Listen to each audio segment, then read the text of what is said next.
And what you just said, right? Getting direct bookings is the number one way to stabilize that. Because if Airbnb disappears or booking.com or Vrbo disappears, we can still send out an email and get more reservations.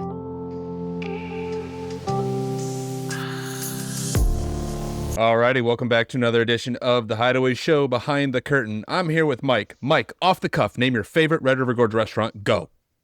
Red Point. I knew it. I knew it. I knew it. I thought I was hoping maybe I'd catch you off guard and you'd say something wild and crazy, but I'm like, I think he's going to go Red Point. The only reason I wouldn't say Red Point is because Tuesday and they're closed and tomorrow's Wednesday and they're also closed. But I did find out why. It takes them 24 hours to get set up to run the restaurant because they have to smoke the meat for so long. No kidding. Yeah, so they're like, it's just not worth opening these random other days because if nobody shows up, they got 24 hours of work and labor and food and all that went into it. Wow. So they kind of have to like prove the demand first. Dang, I didn't realize that. At least you have a why. You know, I can be angry that you're not open, but at least you have a why. So right, that makes sense. So you're going down Thursday, you said, right? Dude, I'm going down Thursday night. I'm going to be there Friday, Saturday, Sunday with my dad and his girlfriend, and I will 100% be going to Red Point. That's what I was thinking. I was like, gosh, dang it. Like, every time I think of that place, I think of the drinks and the food and just the concept of that restaurant out there. You know, in the Gorge, there's a bunch of cool restaurants. Some are just like hole-in-the-wall places. Other places are just nothing too wild and crazy. But Red Point, they have the right lot, the layouts. Yeah. Wait, not to like try and entice you to come down here this weekend, but I did just invite you, and I really actually want you to come. But they redid the whole outside. So one of my favorite like looks in a restaurant is like those big beams, high ceilings, like the lodge kind of feel. Yep. And that's exactly what they did. That the outside now has this like big, thick cedar beams and like vaulted roof, and it's like 20 feet high. Yeah, it's really cool. Last time I was there, I need to send you this video. Last time I was there, 2 helicopters landed in the field. Or actually, they took off from the field. Like as I pulled up, I was like, what the heck's going on? They're getting their helicopter, and they started up and took off. And I went in and asked the girl, I was like, do you guys have helicopters that show up here a lot for this? And she's like, actually, yeah. She's like, they're out here like every other week just to get food. Yeah. Oh, they actually fly there, land, go get food, and then leave? Yep. Wow. Yep. There's 2 different helicopters, one larger, one smaller, and it was just a couple in each one. Dude, that's so cool. That's goals. Yeah. I was going to say that's we could offer that as an upsell, like get a complimentary. That's what I should have done, is like just gone up to her and been like, hey, do you guys give custom rides? Because I'd really like to like offer this to my guests. That would be cool. That'd be sweet, dude. Dinner included for you. Oh, shoot. Well, look at that. Red Point was the favorite. Still love the other restaurants. Full transparency. Still love the other restaurants, but Red Point is yeah, that's true. See, you're more picky on. I should say picky, but like I'm the type where it's like, dude, if I'm hungry, man, you put food in front of me, I'm gonna mow it down. I'm gonna think it's tremendous. But yeah. I think what happened is like I was that way, and then I went to Red Point, and now I'm like, well, I mean, compared to Red Point, this is just like McDonald's. So I was gonna say, Mike, how old are you? 38. You're 38, and I swear you've probably lived in every state in the entire country, and like 20, at least 25 countries. But nonetheless, you're saying it took you until 38 years old and going to Red Point. Yeah. That was when the realization came? Yep. Dang. Yep. That's wild. Yep. 37 and a half years, no complaints. 38 on my foot. Nope. You should start referring to yourself in months, as people do with their kids. You know, Yes. I'm 156 months old. Yep. I don't think that's I told anywhere Cord close. I was going to do the opposite, and I was going to say that he's like 1/32 of a decade. You know? But, that'd be too good. I wouldn't hold it. I wouldn't hold past you. Yeah. So, but cool. Let's get off of the Red Point topic, because I'm getting hungry now, and I'm not gonna be able to focus if we keep talking about food, because lunch was about 3.5 hours ago for me. So let's dive into the topic before we switch gears over to the Would You Book It segment, which I am already looking ahead to, because I'm really excited about my topic. Yeah, you know, I feel confident. I've picked it up since I fumbled the ball at the 1 yard line with the school bus pick. Like I know you said it wasn't bad, but I'm just over here like, man, It was just they can't all be winners. We got to get some of those. It's like, I would never stay there and I would never host that, Jordan. That's a stupid idea, right? Mike, we owe it to our audience to deliver banger after banger, and every property we pick has to be great. So not to put any pressure on us, but just set that new expectation. Yeah, I'm ready for today. So it's going to be good. Yeah. But cool. No, we're talking about, what I'm saying is, when people get into short-term rentals, a lot of people get asked this question or have this goal in mind of, what's the door count you're looking for, right? What's the number of properties you need to be successful? And I think when you could buy, properties back in 2021, 2022-ish timeframe, interest rates were low, and you could just, at any property, you could print money, right? I understand why door counts mattered, because you could just, every property made money. Versus now, with interest rates and property valuations, that becomes a lot more challenging. And I think it's shifted the other direction. Versus focusing on door counts, I think you need to focus on what I'm calling polished gems. Focused on quality versus trying to maximize your door count number. And I think I want to break down 5 reasons why I think you should focus on quality over door counts. And I think it'll make a lot of sense once we get into it. So the first one I think is pretty obvious. Maximizing the revenue potential with properties today. I think more and more people are expecting a higher quality stay, just with unique stays on the rise, experiential stays on the rise. I still think there's a lot of growth in that niche within short-term rentals, but I think people are starting to realize there's a lot of ROI and upside potential in these more high quality, unique, or experiential stays. And I think you're able to maximize the revenue potential there. And I think you also should maximize the revenue potential in the property before just starting to stack doors on top of each other. Yeah, I agree with that. I'll say that's not how I started, but I trust agree me. With that. Yeah. So, but it's one of those lessons at least for us, we had to learn, kind of the hard way, was like, okay, let's just keep stacking properties. And you could kind of separate the higher quality properties versus lower quality properties and start to realize some of the challenges that came with the properties that you just added in to, mark one up on the door count chart, and it ends up, only producing, a couple $100 in cash flow per month, but headaches out the yin yang. You're pulling your hair out left and right. Well, and one, CapEx expense, and the whole thing's gone anyway. I've talked to a couple of people about that recently, where it was they have 15 doors, but they're making $100 a month, and then the HVAC went out, and it wiped out 2 years profit for one property, or a year of profits for 2 or 3 properties that they have that year. And it was, to me, it was a little eye opening. I was like, that's insane to think about, that thin profit margin and such a long term game, which, don't get me wrong, I'm definitely in this for the long term, but at the same time, to wipe out the entire year is just shocking to me. I think also it's hard to understand how much you can actually make with a property when it's not doing well.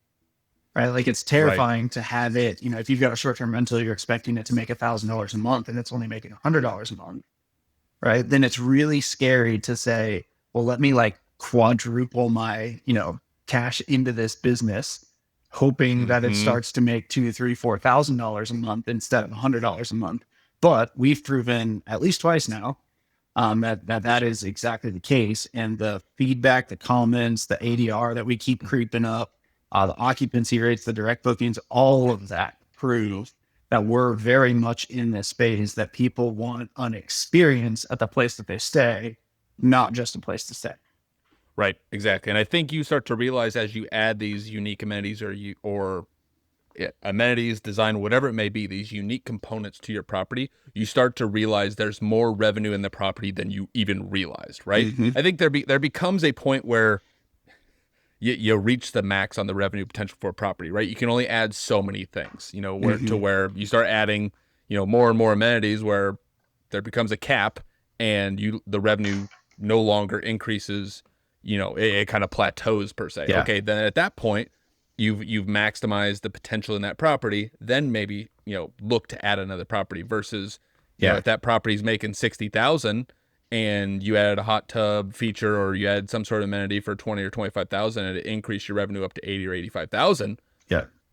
I mean, for the price of 25,000, if you have equity in the property, that pays for itself. Yep.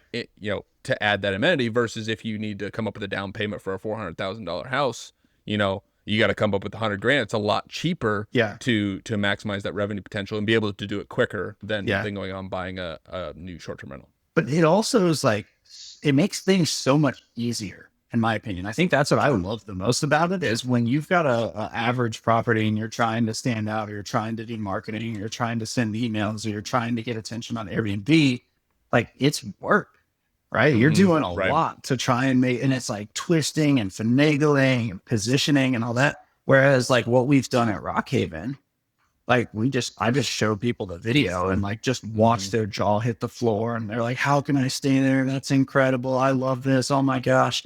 And then when we look at the revenue numbers, like our largest house was like $1,500 more than the smallest house that we have at Rockhaven this month for 1 month's revenue. And that to me is just shocking because it's a difference of like, it's a 3,000 square foot versus a 400 square foot, right? So it's a 12 person versus in most cases 2 person for Rockhaven, but it sleeps 4, right? Yep. And it just, to me, looking at those side by side, I'm like, it doesn't even seem real that house would be able to demand that kind of revenue until you launch that. And all we hear all day long is, I want to stay there. When is it available? How can I book it? I absolutely loved it. You thought of everything. Like, so it just, to me, like the further you get into it, the further I want to get into it.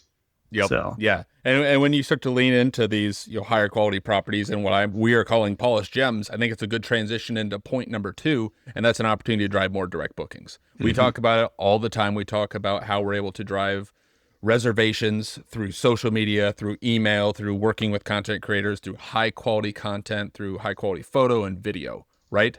A higher quality property that is, polished, has all the components, all the bells and whistles to it, right? You have that opportunity to drive more direct bookings. And we've proved that because I had my property down in Texas, and I think you even tried to dabble a little bit in it with one of your first properties, like trying to drive traffic through social media, and it just doesn't have it doesn't catch, it doesn't hit with people. Versus if you have a hot tub in the cliff or a nicely designed property that's bold, that's unique, that stands out, those are the properties that people come across in social, they stop and are able to drive more direct bookings. Which again, I'm not to get into what Airbnb is doing on their most recent, I don't know, like hidden update was the payment pieces, but having a presence from a direct booking standpoint and building your own business, again, just repeating this where it sounds like a broken record over here, but being able to drive direct bookings is 100% more important than ever. It was when I first started, like my big thing was platform proof your rental. Like that's what I always wanted to say. And it was nothing against Airbnb. That was your saying? Yeah. It's like, it's nothing against Airbnb or Vrbo or Booking or Direct or anything else. It was just like Airbnb is focused on Airbnb. They have to be, or else they're not going to make it, right? Booking.com is focused on Booking.com. They have to be. Again, I am focused on our business, right? And what's good for our business is not to be on just one platform. And I think that's the closest that we've come. That update that you just talked about is the closest that we've come to being in a dangerous position if we would have been on just one platform, because they're changing the way the payments come in. They're charging us for chargebacks. They're changing around the cancellation policy, which just goes to show, like, all of it to me is like everything's operating this way, X way, for the last number of years. And then all of a sudden it doesn't, right? And whatever it is that changes is not in our control because we don't own Airbnb, right? A lot of respect for them, love what they do. I also want control over my revenue, my business, my family's paycheck, that kind of thing. And what you just said, right? Getting direct bookings is the number one way to stabilize that. Because if Airbnb disappears or Booking.com or Vrbo disappears, we can still send out an email and get more reservations. Right. Yeah. So, and we've seen that time and time again. And I think social media continues. Like, I always feel bad for, I guess, everyone that's listening, but like, I will hammer home the social media piece until I am blue in the face. if you do it right, and you stay consistent, I promise it is worth every penny. I mean, we get comments daily on how I can book this place, or I need to book this. I'm coming out in the fall. I think we already had people that were like, I have my my vacation for this year. I'm looking to next year, right? We're starting to gain that sort of traction to where, as we continue to level up our current properties, and as we begin to build more unique properties, that's only going to increase, where people are going to start planning out vacations even into the future, where we're going to start running into this like announcement of like, hey, we're opening up our 2027 calendar, because people are already starting to fill up the 2026 calendar. That's not to say that, some people would say, okay, well, if you're booking 2026 already, that means you're not priced high enough, right? And unfortunately, I think with the unique and experiential stays, I don't think that's in fact the case, because it's in such high demand from people that the price is, sure, we could charge $10,000 a night and no one would book it, right? But if we know what people are going to book that price at, why not set it at that, or maybe even a little bit above that, and start to get that calendar filled? 100%. So, and just tapping into that demand. But the third point I do want to lean into, and this one becomes very apparent for some of our properties, and we're now beginning to offload some of those properties. But with these higher quality properties that are dialed in, you just tend to have less headaches and less bad reviews with those properties. I'm not saying you're completely, prone to it. You're not going to have issues that pop up. You're not going to have a bad review that comes here and there, but there's so much less. Just think if you had one high quality property with less things that go wrong and less bad reviews, or 10 mediocre properties, just think of the influx of people that like, hey, this went out, hey, this happened, and they leave a bad review. There's a lot of back and forth that goes on there, and that's a lot of overhead for you as a host to manage that. If you get 3 or 4 bad reviews, it can impact your revenue. Proactive versus reactive too, right? So in this instance, you've got enough revenue, you've got enough good reviews, you've got enough momentum that you can shift your focus and be proactive and make sure that your property stays that way, stays ahead of the curve, stays attractive to new guests, that kind of thing, and gets you good reviews, versus the reactive, right? Which we had these properties today. I think anybody on this journey is going to have them eventually. But the reactive approach is, you're a little bit down on revenue, you're trying to save a little bit, something happens that dings you back even more, right? And then all of a sudden a guest comes in, they know nothing about the history of the property. They just know that like the sauna didn't work when they were there, right? And it's like, well, it's 20 years old. I meant to take it out, but I didn't have the money to do so. So I'm like trying to finagle and pull some strings here. So there's ways to get around it and reset it. But if you can really go full in to a unique build like what we're talking about, and have that thing be good from day one, set aside the reserves that you need for upgrades in the future, repairs in the future, it's a whole different stress level. So we see that time and time again with some of our properties. And again, we've went through this I guess evolution of short-term rentals for us, where you think everything right out of the gates, knowing dang well you got that voice in the back of your head of like, like I got this, and something happens. And we look back on where we were, 2 or 3 years ago when we started, and I would be like, what in the world was I doing? Like I was so confident back then, like I would give advice to everyone. I was just like, what was I thinking, right? You're only as good as the information, that at that point in time. I understand that, but man, you learn a lot by actually just taking action, getting in the weeds and doing the thing. And what we're realizing is it's just quality wins. Quality at the end of the day wins. And again, this transitions into point 4, which it caters towards the modern traveler today. The modern traveler today, and I can't wait to I got it just over here. My Would You Book It segment, I'm looking at it, but it's a perfect example of what the modern traveler is seeking today. They're seeking high quality. They're seeking a place that's Instagrammable, because they want to tell their friends, their family, everyone, right? There's a social status that comes with staying at these cool properties and being able to say, look at me, I'm at this property, right? There's just so much to it, and they're seeking that. They're seeking experiences. They don't want to go. We actually had a comment the other day for one of our properties. It's unique, it's cool, and we do try to push some of our other properties on social media to get some traction there. The person's comment was, I can do that exact same thing in my backyard, which to me is like, that's one of the properties that we're looking to upgrade and improve upon. It's like, that is great feedback, because people aren't just looking to go to a cool place and do the same thing that they can do at home. They want an experience. Yeah. The other thing though is like, if you can, have you, right? Like, so some of the things, it depends on what they were talking about. If they're talking about, oh, I can go out to a fire pit and sit around with solo stove or whatever, like by all means, you can do that in your backyard. You don't need to book it anywhere else.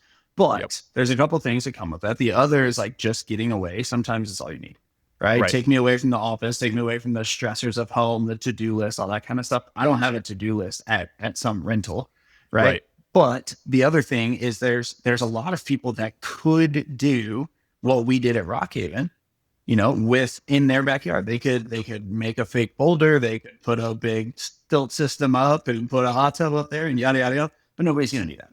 Right. They want to, for them, it's a whole lot cheaper to just pay $600 for the night to go down and stay and have the experience, not have to clean up the stress level, that kind of thing. But I agree. Like, it's something different than what they've got at something different than what they have at their house or in their normal day-to-day life that they just want, which I think is what defines it as an experience or a unique experience from what their normal life is.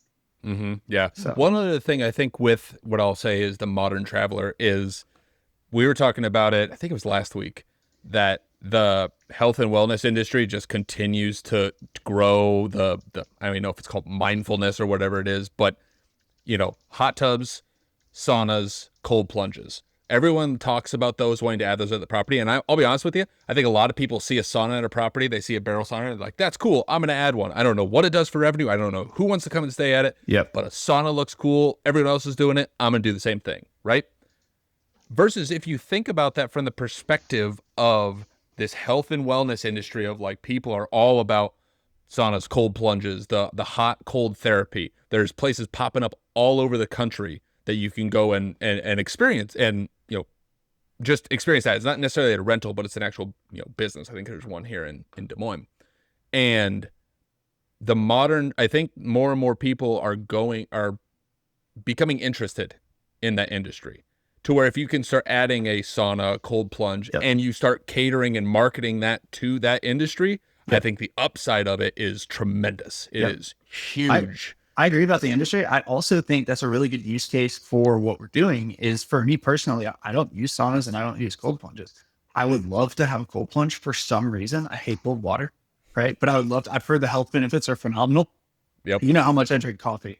And someone told me that if you get in cold plunge 3 days a week consistently for a couple of weeks, the effects of that on your body are similar to doing cocaine, but it lasts for 24 hours. And it's the most healthy thing, like it's something about being the most healthy thing you could do to your body versus obviously doing a bunch of drugs. It's not good for you. So I'm not a drug doer, right? So I'm not saying that I do. However, a drug doer. Yeah. But I do drink a lot of coffee. I like that feeling of like energy and up and sometimes jitters, you know? So if I could get in a cold plunge and have that be healthy for me and have lasting effects of a lot of energy throughout the day, that'd be great. But for me to do that, right? If I'm going to do it here, I have to go buy a cold plunge. Right. Or what I could do is just rent a vacation with my wife, go down there and hang out with somebody or at a house that somebody else has one, test it out, see how I like it, if I'll actually use it, and then go back and get one if I want to. So I think that's a fantastic use case for the people that do know what it is and want it, and the people like me that haven't done it, but want to go out there and test it out. So I'll just say this. I'm kind of like you. I'm a wimp when it comes to cold water. I've done the cold plunge once. I was like, dude, I got this in the bag. This is easy, right? I got out of the sauna. All you gotta do is hop in the water. Little like, you know, mind over matter. Just hop in. You're good to go. Oh my goodness. Like I put my foot in and I was like, oh. Yeah, like, you can't test it. Oh my dude, it's brutal. But it's so true. Like when I got done, I was like, your muscles, like if you're working out consistently and you're sore, that soreness starts to go away, and you are wired, like because your blood starts pumping, and there's a bunch of different things that are happening there. I love it. Nonetheless, catering towards the modern traveler, and I think the modern traveler is putting a lot of focus into that health and wellness industry. There's also something to be said about the modern traveler wanting to be seen. I know we've talked about it a bunch. It's like I want to build something that is Instagrammable to the point where like they're gonna take a selfie and show it to all their friends. There's a viral coefficient factor from the marketing side that helps a ton on that, but it's also like everybody nowadays is the status, not everybody, all the younger generations, everybody younger than me, is essentially going after this like status of followers, being seen, that kind of thing. So if you give them a place that's going to elevate that status on social media for them, like they're much more inclined to book it. Yep. Yeah. 100%. So, and the last thing, because I'm telling you, I'm chomping at the bit for the Would You Book It segment. So let's get number 5 and get on with it. But Yeah. no, the number 5 is for us as hosts. Higher quality properties versus door counts, way more enjoyable to operate and host guests. Yep. 10 out of 10, way more enjoyable, because I think, sure, you get feedback from some other guests at an average property, or if you had 20 doors versus just one, you're going to get people that are like, hey, thanks for the great time. It was great to get away. Versus some of the feedback we've been getting from people is like, oh my gosh, this was one of the greatest stays I've ever had. It was the most relaxing stay at everything I could have ever imagined, right? That just, there's a amazing feeling when you get that sort of feedback from guests. And it's way enjoyable. It's a reminder of why you get into the industry, in my opinion, because there have been days where, unfortunately for guests, they don't know if we've heard this one time or 500 times, right? So like we had sulfur in our water, sulfur smell in our water for a while at one of our cabins, and they would always send it, and it was like a broken record for me. It's like, I'm so sorry, I'll have to look at it. And in reality, we're just waiting on the filtration system to come in. Nothing dangerous, but it smelled bad. And so that kind of thing like starts to wear at you after a while. Whereas when you hear like, you just made my proposal so special, or you just made my anniversary one of a kind, or your cabin was the best I've ever stayed at, right? When you start hearing those, it's like, oh, I am selling the best product in the entire world. Like, this is phenomenal. And that's the difference between having one that is top tier, unique, phenomenal property versus like just trying to keep the lights on kind of thing. Right. Yeah. And one perfect example was, I think it was today, we had a guest that stayed with us at one of our properties reach out to us and be like, hey, I loved my stay last week with you guys. What were the sheets that you had on the bed? It was, I love those sheets. I want to buy those sheets. Versus a guest at another property that booked the last week again was sending us messages saying they were nitpicking. They were looking at like the charges that came out. That one, they should have realized right out of the gates. They booked the place. They have all the pricing there. They're like, well, what was this charge for? And, they're nickel and diming at that point. And I think that's what you start to get with some of these lower quality properties, unfortunately, is you attract that guest avatar per se. People that are looking for a discount or are looking at every penny, right? Versus a higher quality place that someone's looking to come experience. They're not worried if it was 50 cents more than they had originally. What's Alex say? Like, solve rich people's problems. They pay better. Yeah, it continues to be true over and over and over again, and that's where these higher quality properties that demand a higher nightly rate, demand a different type of guest. It results in, like we were saying before, less headaches. It's way more enjoyable. And just think if you stacked 5 or 7 of those on top of each other, right? Versus if you took 20 average or low quality properties, it compounds each direction. You get the choice to determine which way you want that to compound. I do want to throw out to people too, like we've got a couple properties that are average, starting to slide into, as competition gets better, starting to slide into the, bottom half of 50% there. And there is potential to upgrade them. I know one of them that we have right now, I'm looking at redoing the siding, adding a ton of amenities, and like making it a top tier property. So if you have something that you're like, oh my gosh, I gotta like completely get rid of it. It's not necessarily that you need to get rid of it. You just need to make it a top tier unique property. And that could be a renovation. It could be some simple upgrades. It could be, amenity stacking on the exterior, like what you offer at the property is completely dependent on your use case and the setup of your lot, your house, all the things that go into it. But it doesn't necessarily mean you have to like completely bulldoze and reconstruct. It just means you need to get it to the level of a top tier property in order to enjoy the benefits that we're talking about. Right. Well, I mean, that you rewind 20 minutes on this podcast.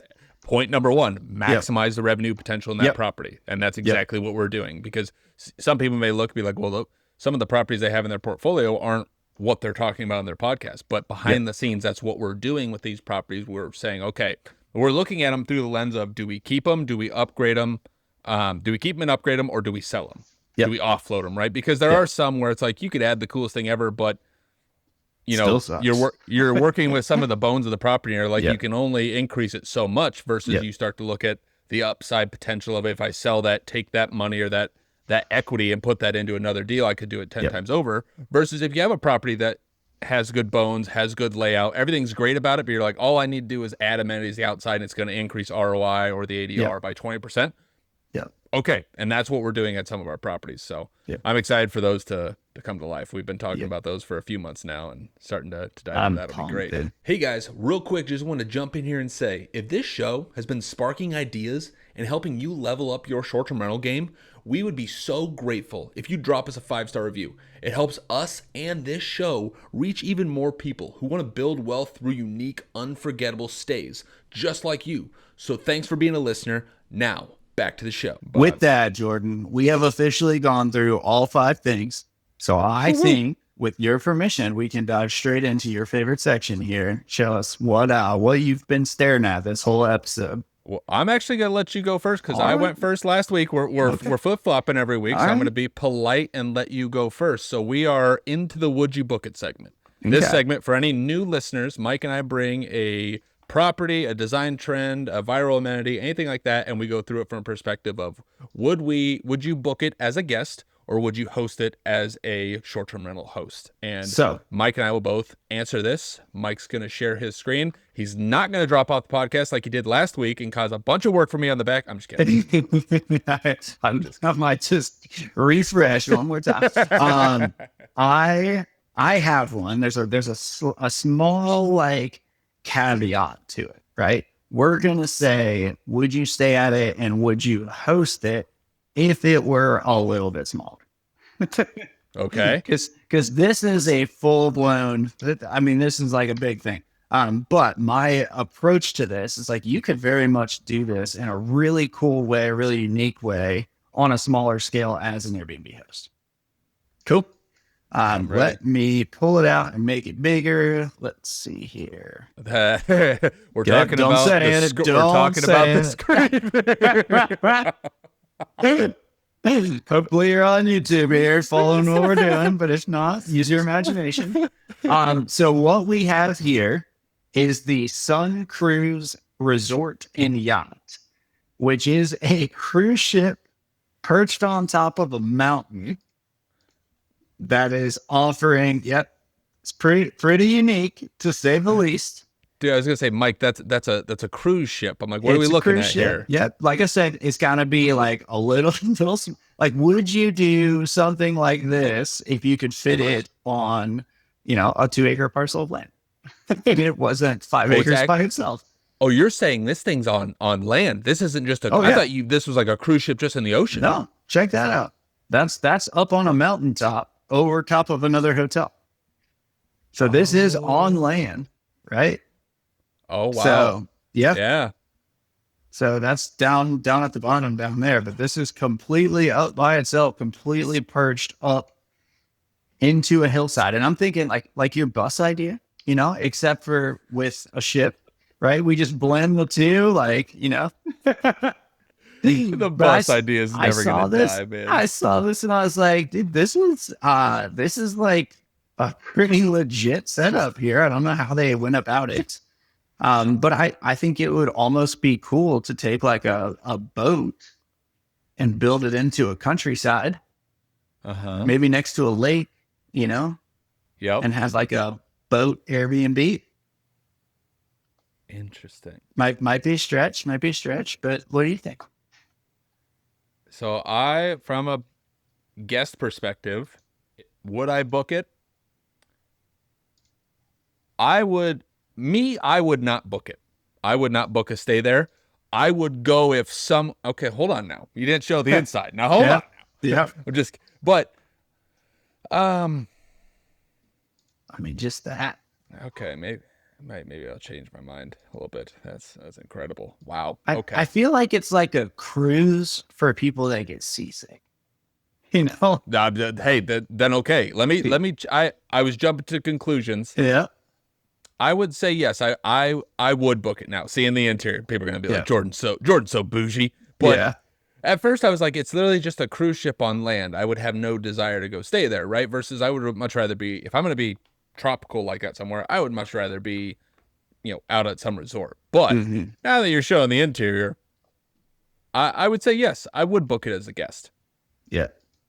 So it's Now if you had a 3-bedroom cruise ship and potential to put it anywhere you wanted and host it as an Airbnb, would you host it?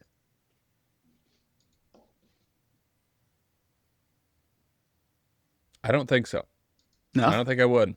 All right. No, like it's unique, but I don't know. I don't think I would be as, I don't know. I'm kind of 50-50 on that. Yeah. But I would say if I had to make a decision, I would say no. I wouldn't host it just because I've seen like the airplane Airbnbs. I've seen those. Yeah. Like they are very much unique. They are exactly what we're talking about, and they are an experience. But I also don't know like if there's a, I don't know, a leak somewhere, like how do you go about fixing that? Like from like a insulation perspective, is the insulation okay? I would assume it is, right? But I don't know. I don't have that like spark. I wouldn't be excited to host. See, something like that's that. a lot of it though. It's like if you've got like I don't want to say the passion behind it, That's but cool. like That's cool though. yeah, that's the whole thing. I think that by itself would be kind of cool.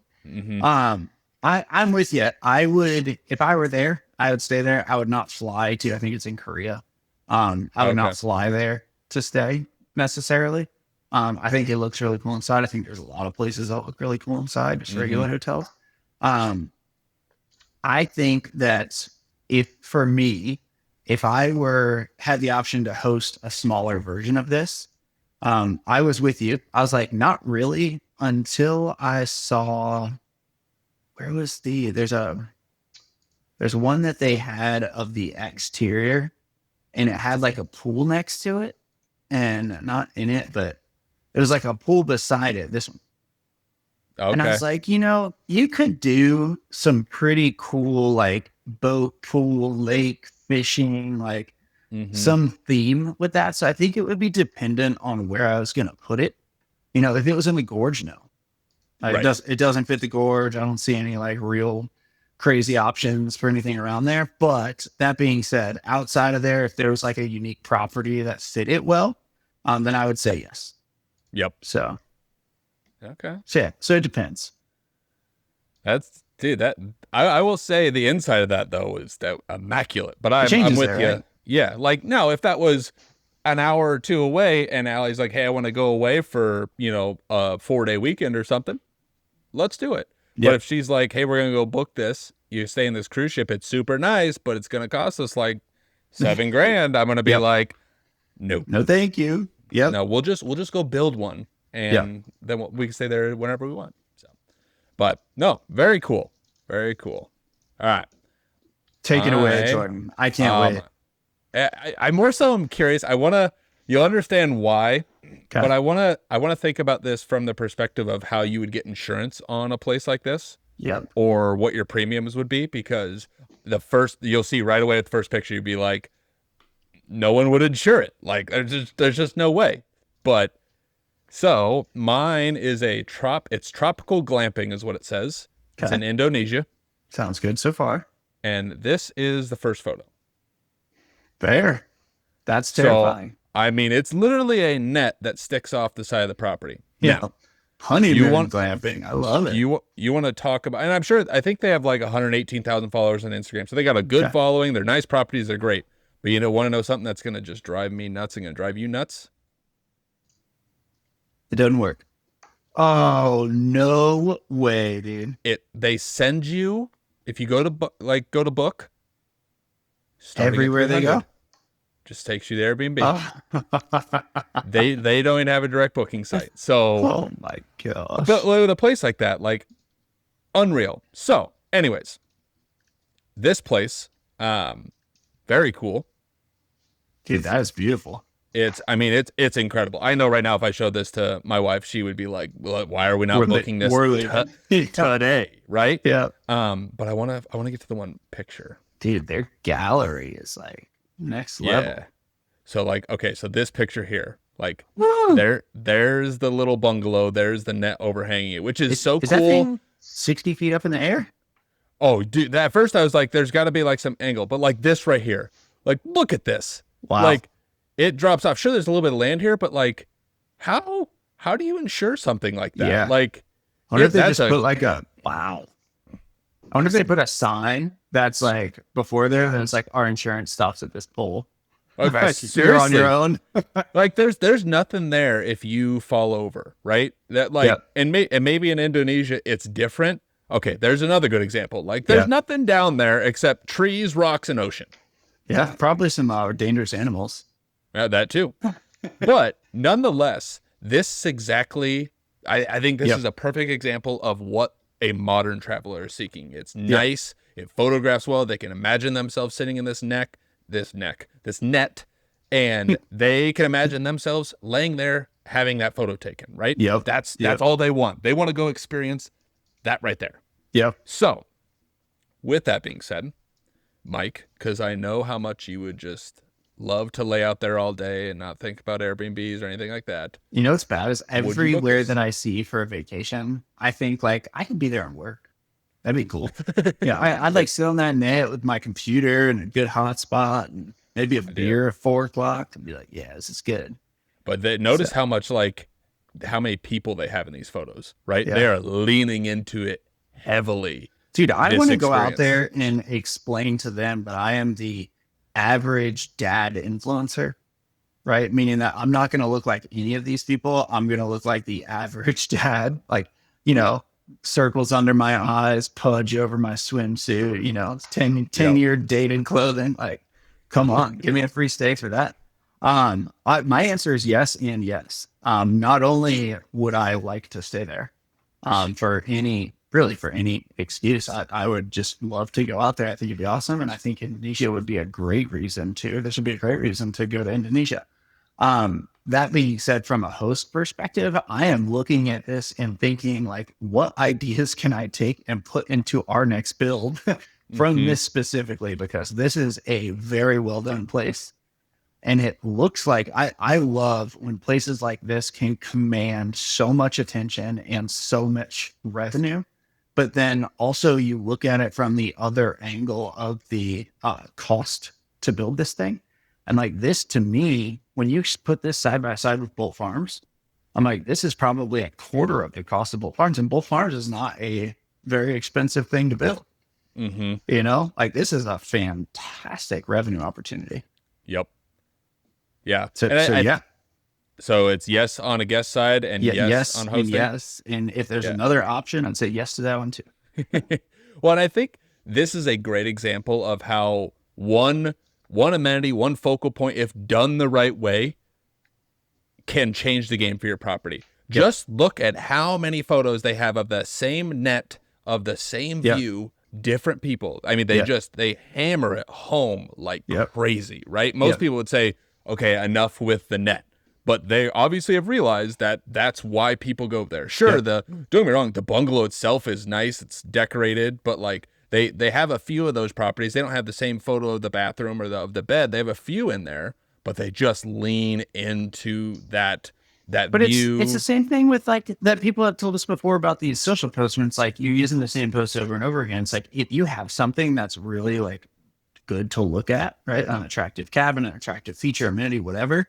Like when you see this, you're like, oh my gosh, that's awesome, right? If you see it again tomorrow on Instagram, you're not going to look at it and be like, oh, these people are always showing their stupid net, right? You see it and you're like, oh, that thing's cool. I remember that, right? And then the next thing you see it again, you're like, oh, this cabin, it's really cool, you know? Eventually, when Allie's like, hey, let's go on vacation, you're like, well, there is that place in Indonesia, right? You know? So, yeah, it's so true. All right. So, me as a guest, would I book this place? I would book this place because I know Allie would love to go there. I'm gonna let you in a little secret though. All right. Uh-oh. Is that Allie? Hey, this is Allie. No, I will tell you right now. I don't have I guess maybe this is me saying I do have a fear of heights.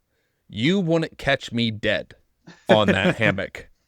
because my mind starts running through all the things that could happen. Is there a rip in one of the nets that I don't know of? Has someone jumped on this before and the wood is starting to pull away from the hill? Like, my mind goes to like worst case scenario with that.